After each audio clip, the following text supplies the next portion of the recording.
মন্ত্রী কৃষ্ণেন্দু পালের হাত দিয়ে উদ্বোধন হলো শ্রীভূমির ঐতিহ্যবাহী নেতাজি মেলা।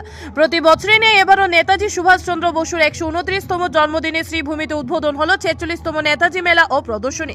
পাথারকান্দির দুইবারের বিধায়ক তথা আসাম বিধানসভার মন্ত্রী কৃষ্ণেন্দু পাল এবং রাজ্যসভা সাংসদ মিশন রঞ্জন দাস সহ মেলা কমিটির সদস্যরা আজ সন্ধ্যায় আনুষ্ঠানিকভাবে ফিতা কেটে শ্রীভূমি জেলার ঐতিহ্যবাহী নেতাজি মেলা শুভ উদ্বোধন করেন। এবারে নেতাজি মেলা ও প্রদর্শনী আগামী 1 মাস ব্যাপী চলবে বলে মেলা কমিটির কাছ থেকে জানা গেছে।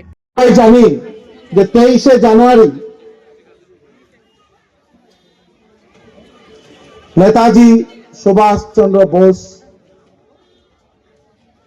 ওনার জন্মদিন, এবং এই দিনটিকে যশস্বী প্রধানমন্ত্রী বিশ্ববরেণ্য নেতা নরেন্দ্র মোদীজি উল্লেখ করেছেন যে পরাক্রম দিবস।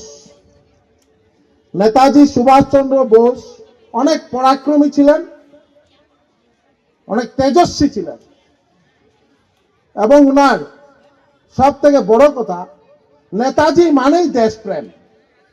ওনার দেশের প্রতি যে রেসপেক্ট, ভারত মায়ের প্রতি যে রেসপেক্ট, যে প্রেম, যে শ্রদ্ধা, উনি পড়াশোনা করে আজকের ইউপিএস, তখন আইসিএসসি বলতো, পাস করে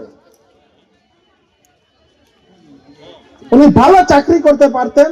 তারপর ওইসব ত্যাগ করে ভারতবর্ষ যাতে ব্রিটিশ মুক্ত হয় তার জন্য নিজেকে উজাড় করে দিয়েছিলেন। আজকে আমি এই মঞ্চে দাঁড়িয়ে ভারতবর্ষের কয়েকজন মহাপুরুষের নাম নিতে হবে।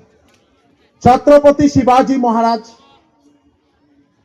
স্বামী বিবেকানন্দ, স্বামী অরবিন্দ ঘোষ, ওনাদের উত্তরসূরি এবং সঠিক ব্যক্তিত্ব যার হাতে তারপর নেতৃত্ব ছিল, উনি হলেন নেতাজি সুভাষচন্দ্র বোস।